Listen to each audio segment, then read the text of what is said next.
Hello and welcome to my video. And today's class, this is a Zoom class for those of you watching it on YouTube. This is just make a mess, see what happens, usual stuff. Because when I say that I often paint without knowing what I'm going to paint, I'm not making it up. It's just don't know what's going to happen. So and it sort of makes things slightly edgy, a little bit exciting, and there we are. So I don't know what I'm going to do. Let's have ultramarine blue. Ultramarine blue, a bit of Payne's grey, and just make a mess. See what we get.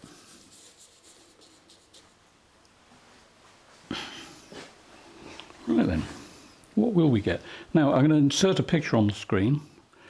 This is my last video. That's what I painted, and that was for one of my students that came here from America, and it was just to make it up as you go along. So that's what I'm going to do today. I'm not going to do exactly the same horizon line. I'm just going to put some paint on to see what we get.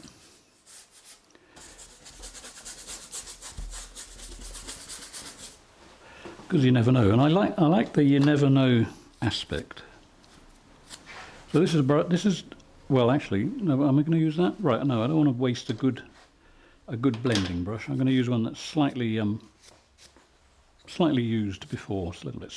I call them spiky because they go a bit crisp on the edge. All I want to do is just sort of move some paint around. Let's just see what we get.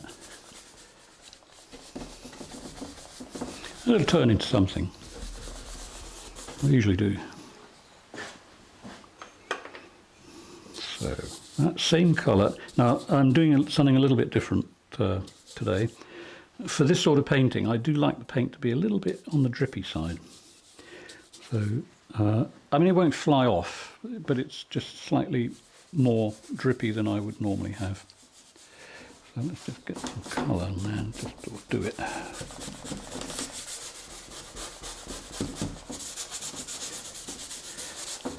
Just got to invent. See what turns up. So I'm using a bit of everything here. I've got at the moment on there. There's ultramarine, Payne's grey, and sap green. So let's have a bit of red ochre just across there.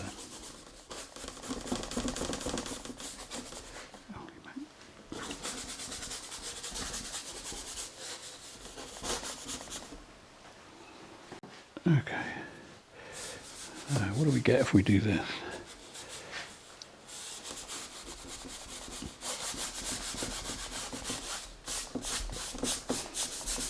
Nice bit of brown in the sky. Why not?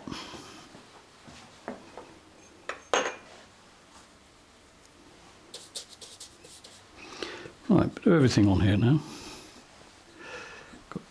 In fact, every single colour that I've used is on that. And what am I after? Okay, I think that could be an interesting shape there.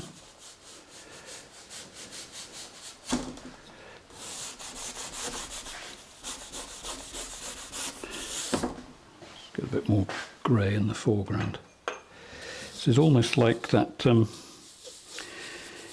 abstract technique. Action painting, you know, where they chuck buckets of paint across a canvas lying on the floor, but it's upright rather than lying down. I've always wanted to try that, funnily enough. Could be quite interesting. What are we going to do here? I'm sort of thinking to myself, let's have a... I've got a thing about Lord of the Rings type landscapes. Something about them. It's pretty mysterious. This is at the stage which nothing means anything at the moment. I'm sort of looking for the picture that will turn up.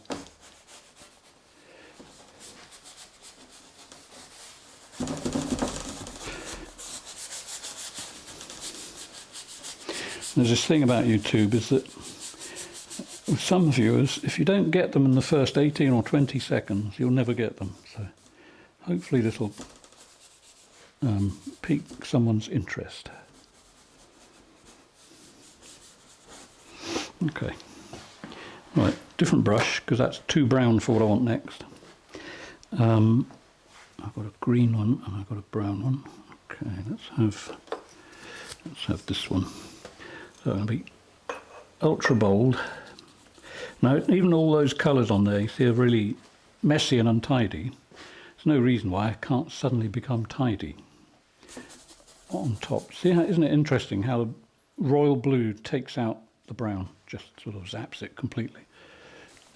It's such a powerful colour.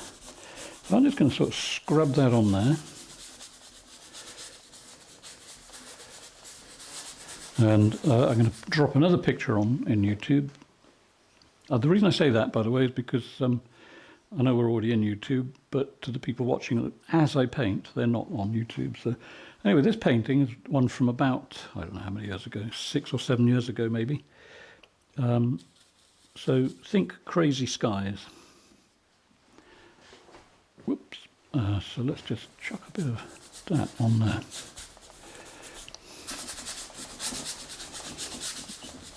And then for the heck of it, let's do that all the way along the horizon. Although I say the horizon, it's not quite a horizon at the moment, it's just a bunch of shapes.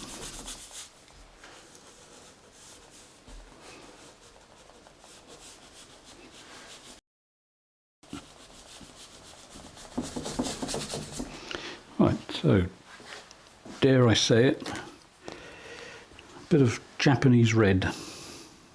Now, because I'm using Japanese red, don't feel that you have to use Japanese red. You can use orange vermilion. Is that what it's called? Orange vermilion? Or you can use just primary red. I tend to avoid cadmium red because it's got too much blue in it. And if there is going to be any blue, I'd rather add it myself. So let's have a little bit of that there.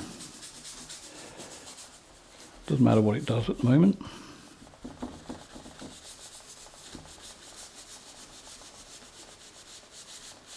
I keep saying that, it sounds like I'm trying to reassure myself, but it really doesn't matter. Everything is completely fluid.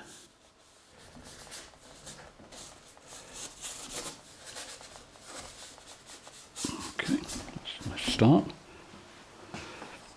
Right, so I've got a blue brush and a dark brush. Let's go back to another dark brush. I was looking at a few Turner paintings, as I normally do when I'm not painting. I quite like his sort of dreamy, and I think they're probably watercolours, I'm pretty sure they are, sort of, you know, a lake in the foreground and stuff. He just sort of had this talent for painting stuff, just sort of shapes would turn up. Like there's one of a lake with some deer standing over in the lake and amazing sky above it. Maybe we'll go for a few things that look like, I don't know, it could be a building over there, who knows. Let's just put a shape in and see whether we like it, and we can always tweak it later. Now before I do anything more on that, I'm going to blur the whole thing. The way I would normally just blur a sky, I want to see what I can work on, if that makes sense. So if I just mute the sky, you see this is actually proof that when you paint a sky, if you just put the colours on and do what I'm doing with the brush, this smoothing it process, it'll turn into a perfectly presentable sky. But I'm also going to do that on the land, because I just want to see what happens, really. Just see if I can get some atmosphere going. So I think the first thing I'll do, because I'll be going back to re-establish my horizon line. Oh, that's interesting. I just noticed this pimple type shape. It's very similar to the one I put on the screen in the beginning. So there it is again, just sort of so you know I'm not joking. It's just, maybe there's something about a pimple mounting. Interesting. Right, so the first, I'll lose that now that I've noticed it, of course. So what I'm going to do is do the same sort of thing now with the land. Just going to sort of blur it. So by doing this, you see, I'm simplifying everything down. So I'm just trying to paint an atmosphere. Let's have a little bit more of that sky colour down there.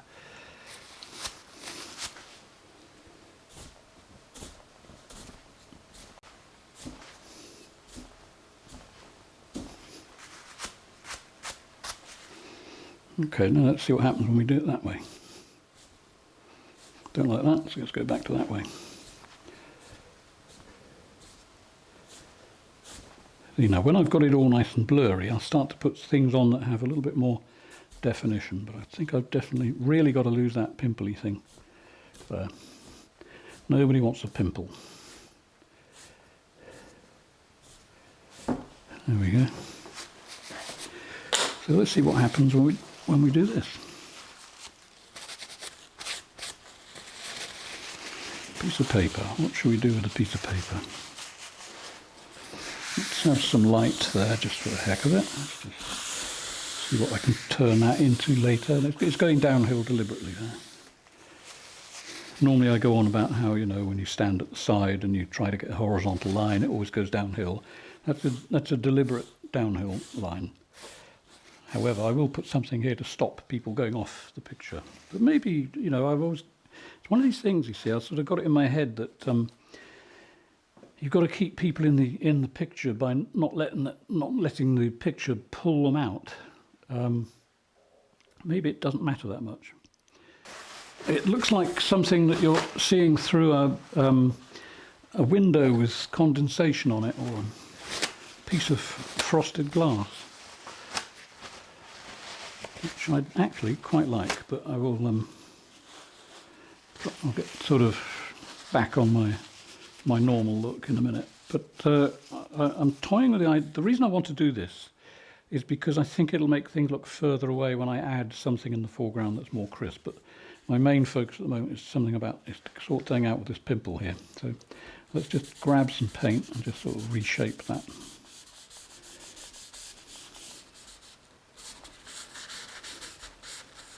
Don't mind having a slope there, but I'm not sure. I just don't want a pimple.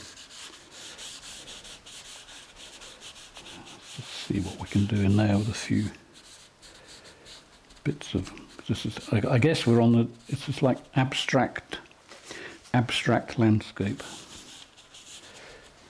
Okay, I like that. Let's bring that forward a bit. So a slope. Something there. Now, who was I talking to? I was talking to someone. Who was I talking to? I was talking to someone on Zoom a few days ago about how you make marks on a painting that become something else. In other words, the illusion of detail. And it's very difficult to explain how it works. But I guess, well, I'm only guessing, it's just to practice the ability of knowing when enough is enough. So as I make marks here, for instance, I'm sort of making lights and darks and then rubbing over the lights and darks to send them back a bit, in other words, mute them, and then putting new marks on top that are brighter. Just so, for instance, if I dig my nail in there, just make a few marks there, it starts to become something. So you can see this is gradually building up. The textures here are building up into something that, as I like to say, could be mistaken for a bit of landscape, a bit of whatever. Let's have a nice slope there, shall we? Something until I change my mind and turn it into something else. But for now, just have it so that it's there if I want it. So there, we've got a dark mountain here. What should we do there? Let's add a few tones. So all it is, you see, everything is just shapes. It's a very easy statement to make because it's true. Everything, no matter where you look, Everything is made of shapes. Actually, it's quite a silly comment when you think about it. It's so obvious, but when you really understand that, and you start to paint, I don't know, instinctively, maybe it's instinct, so that you're not trying to actually paint anything, and something will turn up.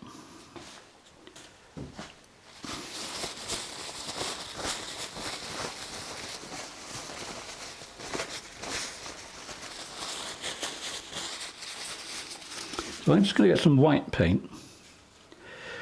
No particular reason, only as the fact that it's white, and it's just on the edge of this piece of paper. And let's put something in here. Where should we put it? I could take a vote with my class members, there or there. I don't know. But I know where. Right, because I've got this, we've got a dark, shadowy area going there behind this mountain. So let's bring this bit here forward and just put a few bits of light on top of that. And it's not going to be a snowscape or anything like that. It's just, you know, you do get quite pale coloured rocks, obviously. Just put a few shapes there.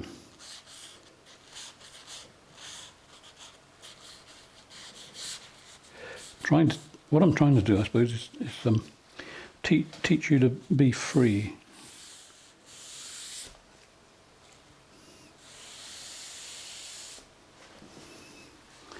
So that's what I'm trying to do.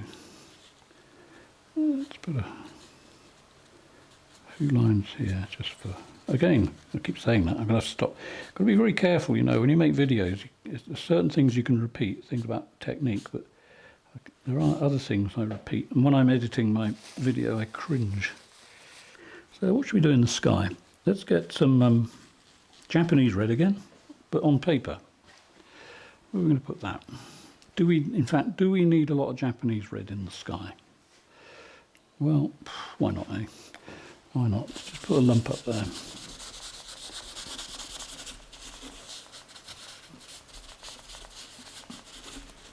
Right, let that sit.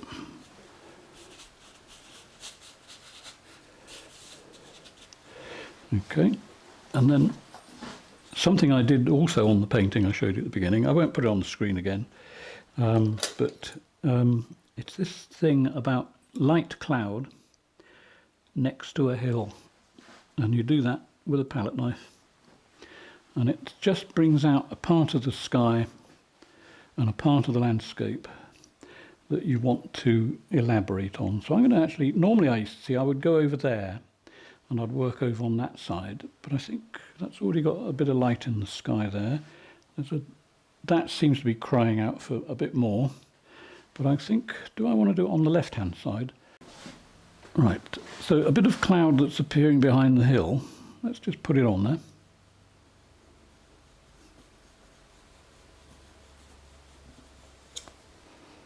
Okay, once it's contaminated, give it a wipe.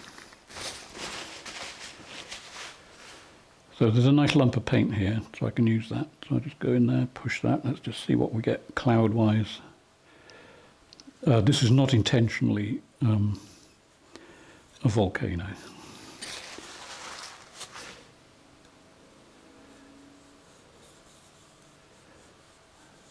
I really like the way a palette knife produces clouds, and they're just really strange in that they appear very soft. And I guess it's because the paint gets caught under the blade, and you just flatten it and just move it around, and it just seems to just turn into cloud.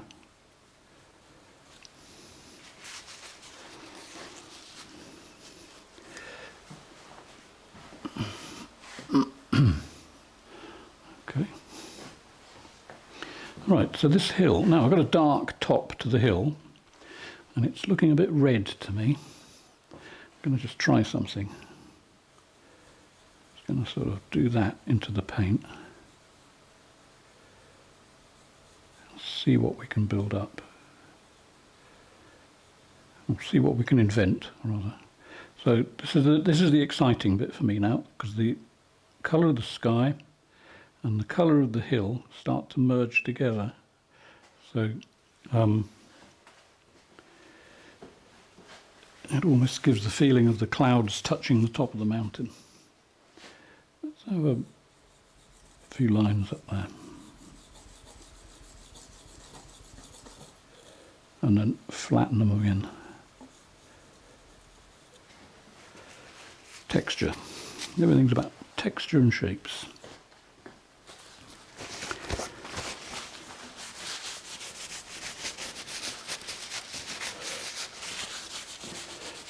Okay, good. Right, I've got this nice bit of light here. I'm going to just sort of push that across the painting a bit. And then I'm going to do a really dark bit of sky just there. So what I don't want is this to look like a volcano, and it's a little bit volcanic in that it's all sort of localized just there. So I'll just get some more paint on here. See how quickly that gets contaminated? Just a slight touch, and I put it down, it's white, but obviously the next time I do that, it's not going to be so white because it's picked up the colour of the sky, unless you really push it hard like that, and it will be white.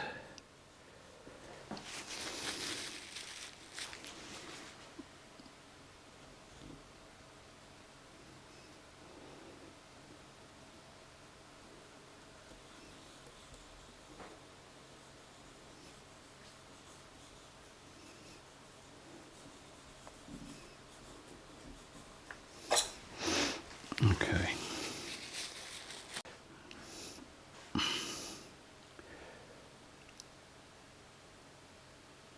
Let's just put some light down in there.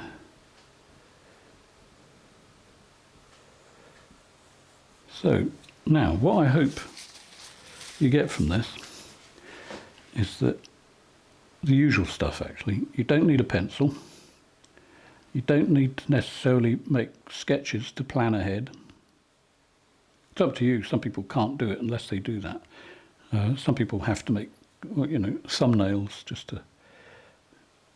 to know what they're going to do. But the thing about this is, you don't know what you're going to do. So why waste your time making thumbnails? All you got to, treat this as the thumbnail and see whether you actually get something worth keeping.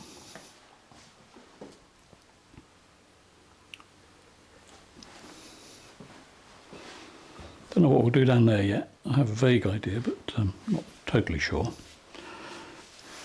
So we got that light in the sky already there, and it's a nice blue. Maybe I'll leave that. Maybe I'll bring this down here to there, and then start taking it up and connect it to the cloud above, like so. I'll be going over this again with the big brush, just to sort of soften a few things. Right, so what I've got here is a load of white paint with a load of bumps on it. So I'll just sort of do that very quickly, just to take the edge off the bumps. And then will I hit it with the big brush? I don't know. There is so every now and then, you see, I give paintings to my patrons, and William, who is listening now, has got one of my paintings, and I don't think I used a brush on the painting at all. It's all palette knife, which I really have got a taste for doing, actually. Quite like leaving that there at the moment. And it's what I'm thinking. If I had drawn all of this on here with a pencil, what would be the point? Because even though you may draw intricately the shape of every single cloud here, it's going to get covered in paint, and as you're putting the paint on, you do actually see more interesting avenues that you can take, instead of going by what the pencil is trying to dictate to you.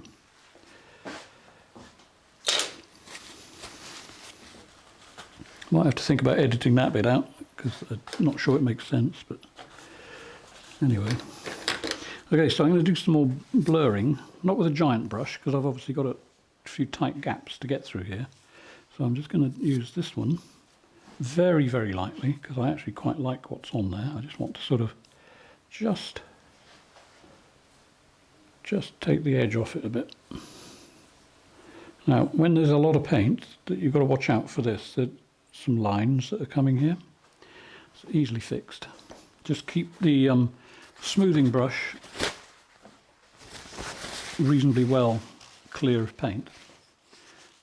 Right, so I'm going to be using this brush to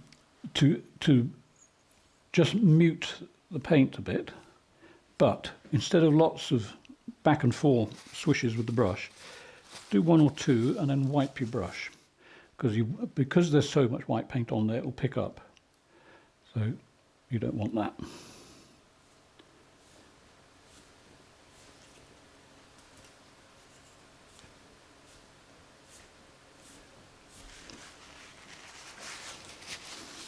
Now the question is, I've just painted a gully. So the last painting I did had a nice big gully in it, and I've got the hots for another gully. Do I do another gully canyon going along there? I wonder. Possibly. If not on this painting, definitely on the next, I think.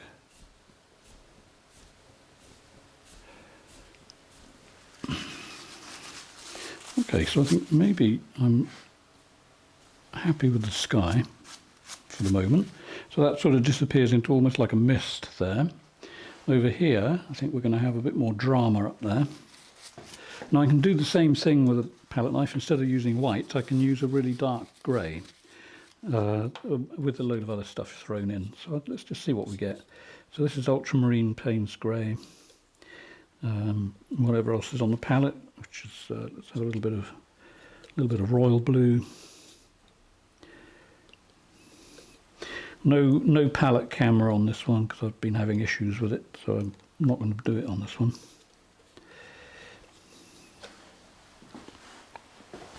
So the colour I've got is that. If it's picking up, I'm not sure. It probably isn't, but you'll see it on the picture later. So I'm just going to push that on there. Doesn't matter about the top edge. I'm just establishing the bottom edge here. Although that does actually look quite interesting. Do I want to keep it? Do I indeed? Maybe it could turn into, see, at the moment it's hovering between cloud and mountain. Cloud or mountain. Let's see what we get. Another pimple mountain appearing there. Oh, I like that. Right, that's going to stay. Not quite sure what it is over there, but I quite like it. Let's get a bit of sap green and red ochre, because I think the red mountain is just not quite doing it for me. It's okay, but I think it needs to be slightly. The red needs to go a bit. It's just a little bit too hot. And again, you see, if I'm careful up here, I can merge the two together and get quite an interesting top to that mountain.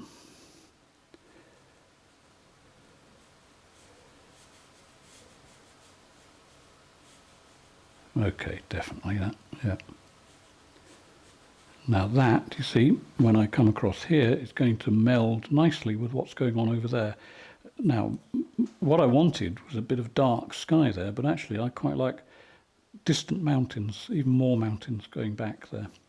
So I can pull the bottom edge of that together, just in a few places, just so that they relate to each other.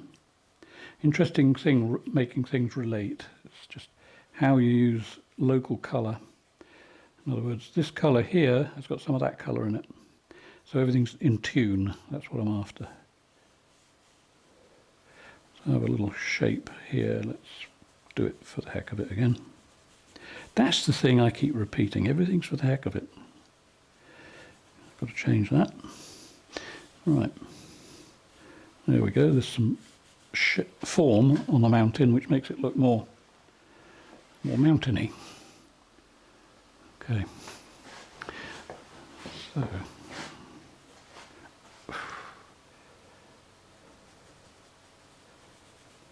Right, let's just have a few funny little shapes over there.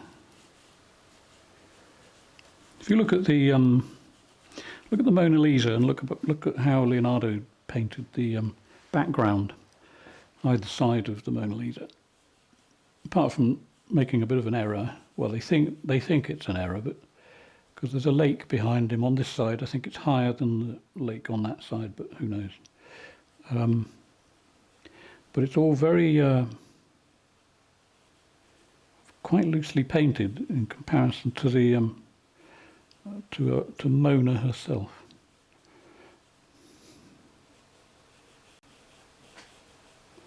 Okay, so sort of this is all about this is the stage I really like now. This is the magic stage when you do things and stuff just seems to start working. What I'd really like to know, hopefully in my lifetime, is why is it that I'm fascinated by what some people could describe as quite drab landscapes. I mean, the clouds are interesting enough, but I've got this thing about bleak. I like a bit of bleak. And this is definitely bleak. I'm not quite sure what's happening there now. Okay, right, so I know what it is.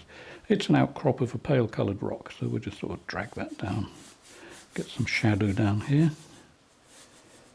And it will start to turn into something.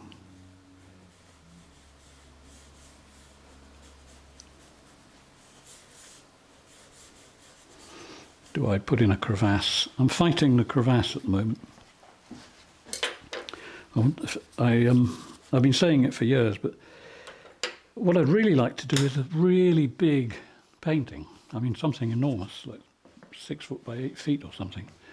But the problem is getting the people to deliver it to the house, because there's no way I'll get that in my car. I could buy a big roll of canvas, I suppose, and then paint on that, but don't know. I'd rather paint on wood any day. Okay, right, that's starting to become something now. We've got a little bit of a ledge here. Why not? Let's have that there, coming down here. Slight bit of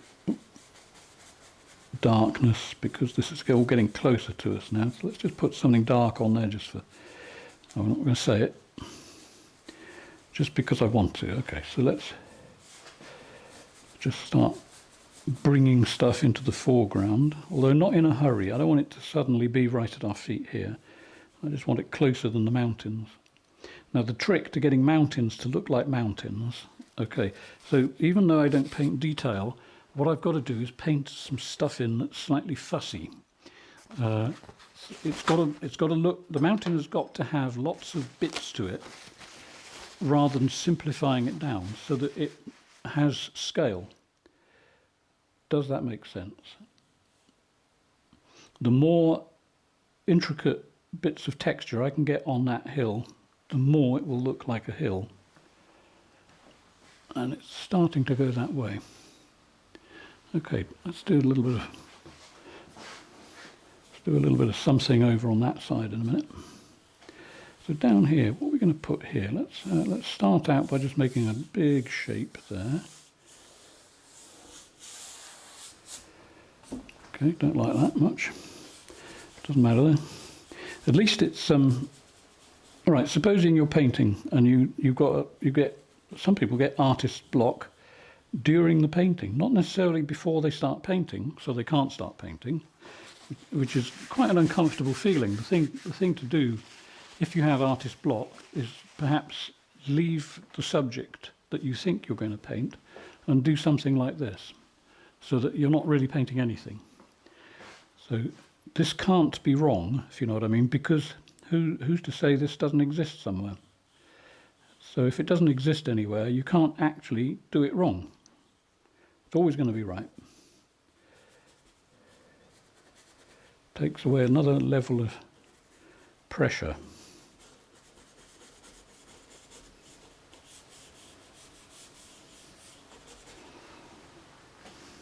I think that might be of interest to some of you, I'm not sure, but I think possibly, apart from learning to paint, I think the reason I do this sort of stuff now with a certain amount of ease, I don't think of it as hard or difficult or easy really, it just sort of appears, but I think it's to do from my days visualizing meaning inventing things for advertisements, or whether it's in print or on film. But you have to, well, I had to basically invent. What I used to say when I was doing my scribbling for ad agencies, etc., or whatever, I'd do something like this, but obviously not with paint. It would be usually felt pen, in those days, felt pens and magic markers, no computers. So you had to doodle big time, and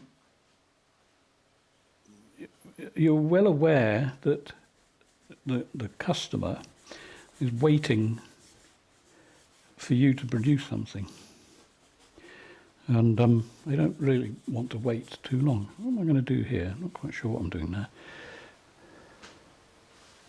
It's a bit like a sort of a lump of trees with the land goes in and the trees come round and sort of keep you in there. I wonder if that'll work. Might do. But anyway, yeah, so it's everything is about inventing and not being afraid to invent. Okay, quite liking that. So here, this line up here, don't think of it as a field, think of it as a shape going that way. That shape has got to come to some kind of conclusion, and it's got to describe to the viewer something. Doesn't matter what it is, as long as it positively describes something that works in the landscape. So where would I go with that? Not sure about the size of these trees yet, but of course everything is totally fixable. In fact, I'm going to just cut them down a bit. Take a little bit off there. Let's get some green in here now and just sort of do some fancy, distant, textury things that make you think you can't live your life without this painting. There we go. Just, every now and then, put a few marks on like that. Literally, just do that. And go over them, move them around a bit, and suddenly it will turn into something. So this mountain here, whatever's going on there, is disappearing a bit. So I'm going to just put something under. Just going to put something underneath there, just to sort of re-establish something. There we go. That sort of works. Okay.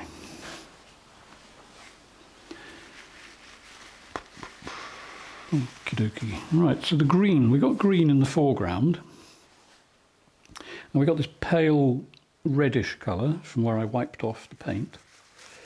What do I want to do? I think I might want a lead in. I've got a sort of, I've got a hint of a line there. That'll take you to a hot spot here because I'll probably add a lot of light just there. And a bit of light here. And so people will come in, they'll either go there and up here, or they'll come in that way and do a zigzag up through the painting. Not sure yet. We'll see how easily I can hook the eye. That's not a nice thought, is it? Don't want a hook in your eye. Okay. So let's add a bit more green down here. And a few textures.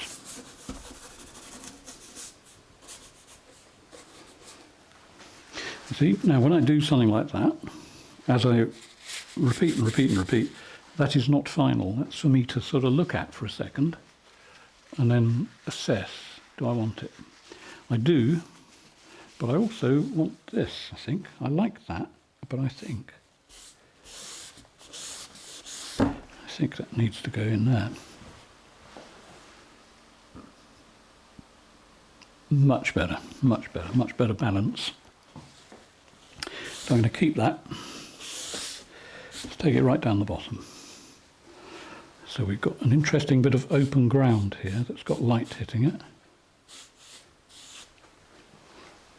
And thank goodness my back has loosened up a bit. That's much better. Okay, so there's a bit of unbelievably simple landscape.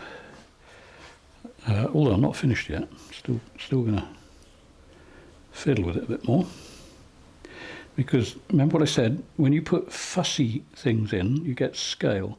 You see now that there, and I'll zoom in on that at the end. Let me just look in my camera again.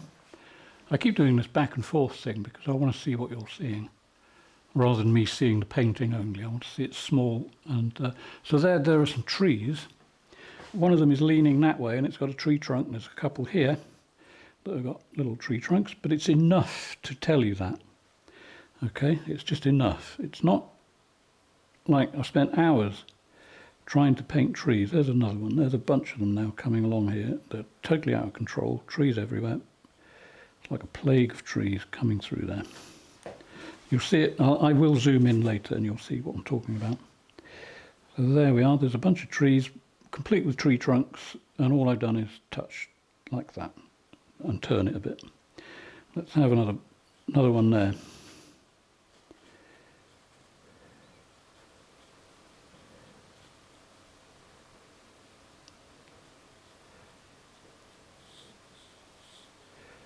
Not happy with that one. No, happier now. That's it. Good. So when you think, oh, I can't paint a landscape, I don't know where to begin, what to do, how do I paint all the trees? This is how you do it. For this style and technique, anyway. And not everyone's cup of tea, but that's okay. Okay, so we've got some foliage going on down there. So I'm looking across the painting over the other side. Okay, so we've got a dividing line between that and that, but it probably needs something added to it. So I think I'll do a, what shall I do? Okay, let's get a little bit more green.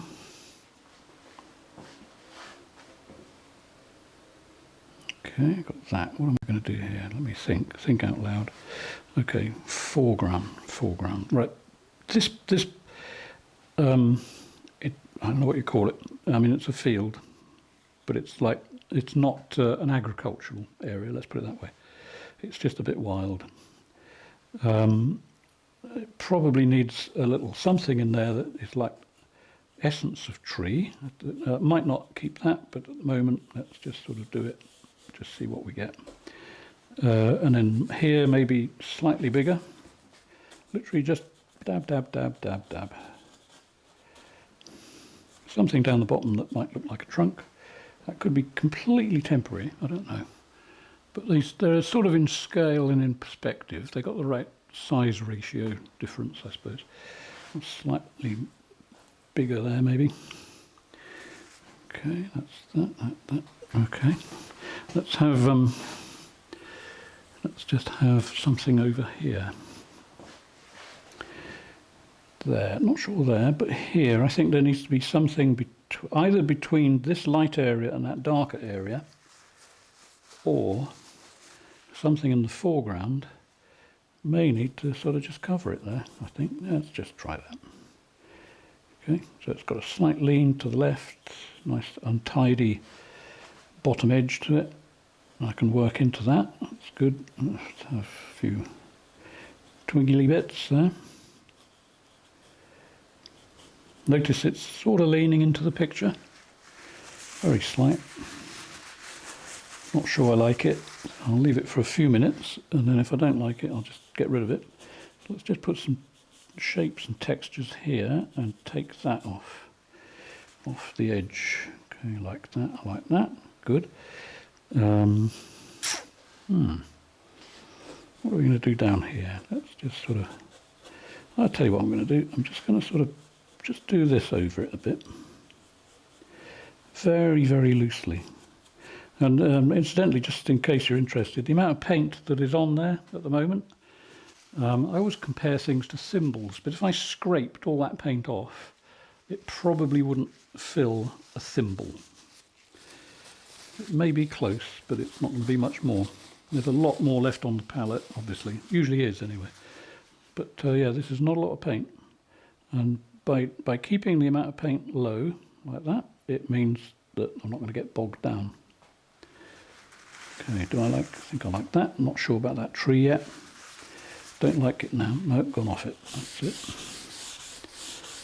In fact, I'm going to take all of that off and see what wiping off does to it.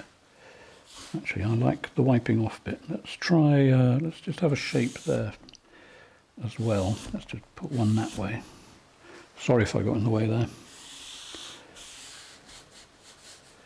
Let's change the shape of the landscape a bit.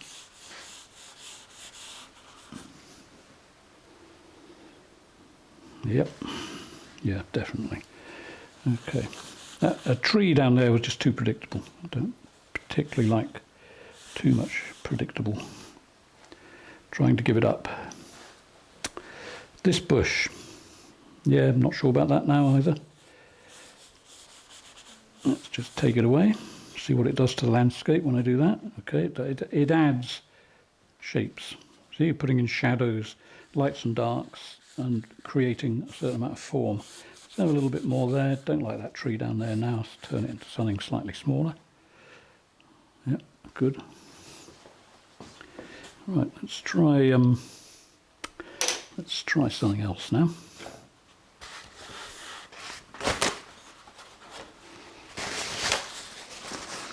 Right, more paper.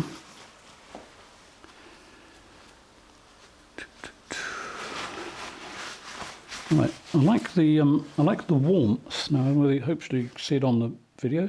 There's a sort of warmth. I know this is all browny and quite warm up here, but there on the ground,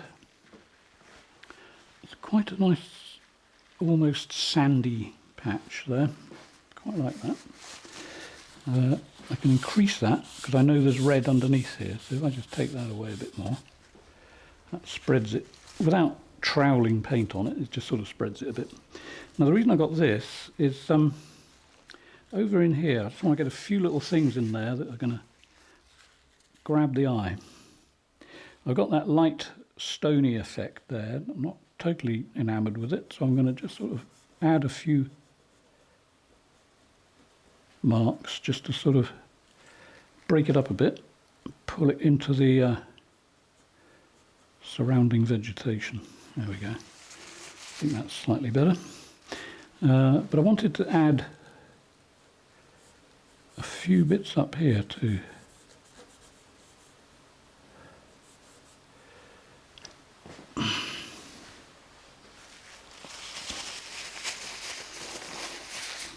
And then I do like the idea of that being light in there.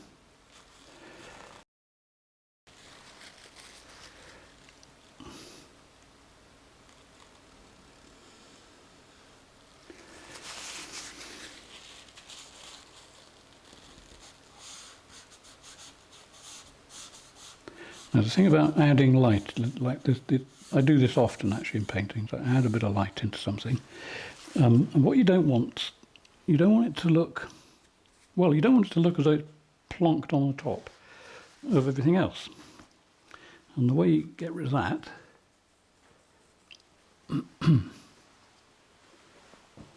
is to just cover bits of it.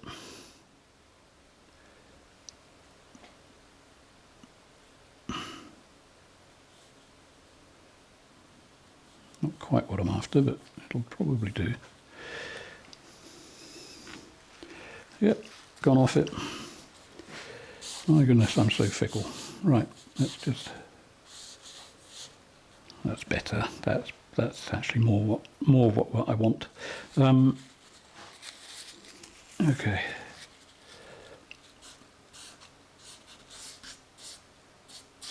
There we are, a few little bits in there. Do I like that? Let's have a wiggly line there. No, I don't want a wiggly line there. Let's take that off. See how many chances you get? You get loads of chances. All you've got to do is spot them. So I'm going to screw up the piece of paper to a really fine line. I do actually quite like a path across a landscape, something about it. It doesn't have to be, you know, in your face path, you know, this wide. No, don't need that. I mean, it does look good in paintings when you do that, but you can get away with just a wiggly line, so you can lead people up the garden path. So let's have one that goes across this field.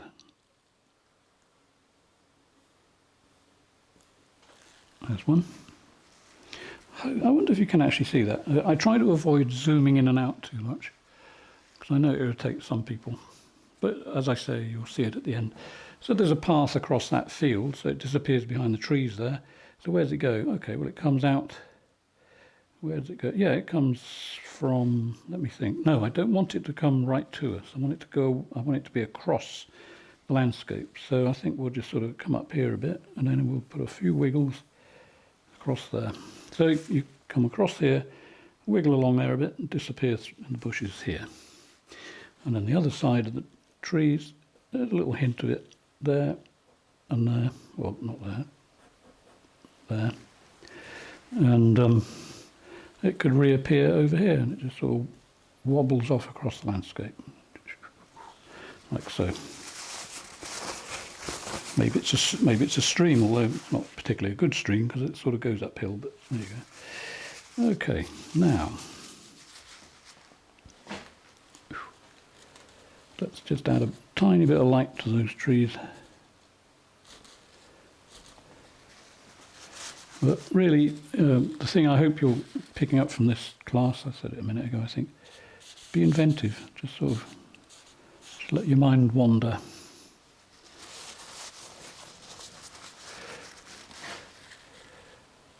I think it would be more Lord of the Rings if I put some giant tower with horns and an eye in the middle over there, but I won't be doing that anytime soon.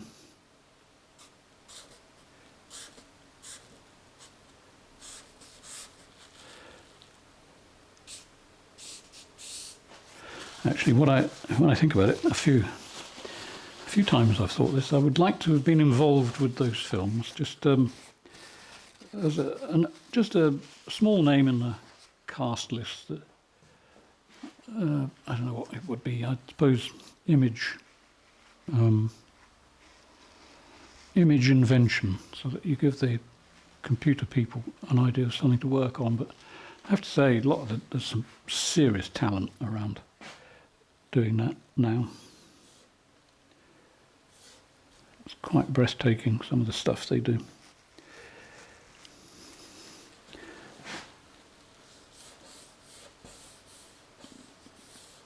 And of course AI, there's no reason why I couldn't say to AI, I want to paint a painting that looks like something from the Lord of the Rings. Give me an idea. I don't know how you do this. I suppose you write in a prompt, I think. And it will just come up with an idea for you.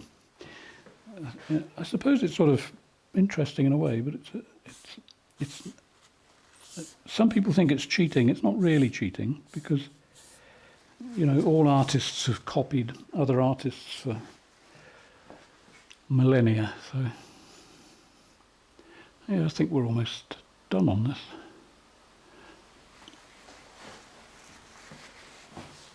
Okay. However, what am I howevering about?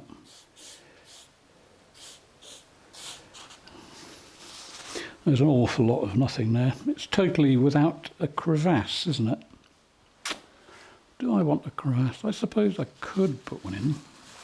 I don't want to get too samey. I'd rather, maybe I think I'll leave this one as it is, and then the next painting I'll just make it into crevasse heaven if I can. Yeah, I think I'll do that. So another couple of lines in the landscape over there. See, by doing this, I mean, we know when we look at landscapes like this, you know, you go outside and you look at some mountains and shrubbery stuff, there are little marks everywhere. In fact, if you go and look at any field that's had any agriculture work done on it, and in fact sometimes fields that haven't had any work done, you'll see lots of scars in the landscape. You know, from stuff that happened centuries ago sometimes. Get a lot of that in the southwest of England. And just, you know, things that are left over from a long time ago.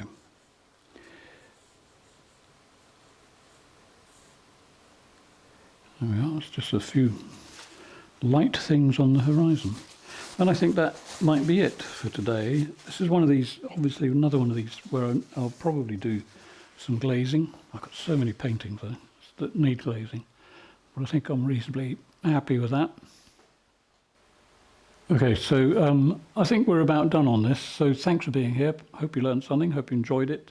Don't forget to hit the subscribe button, the thumbs up button, and any other button you can find other than the down thumb. I don't want that. Leave comments, and if you want to come to classes, if you look at my website, which is listed in the box below, you'll see a link to my website, and that will tell you how to get into the Zoom classes, or if you want to come here and have classes with me. So thanks for being here, and bye for now. Take care.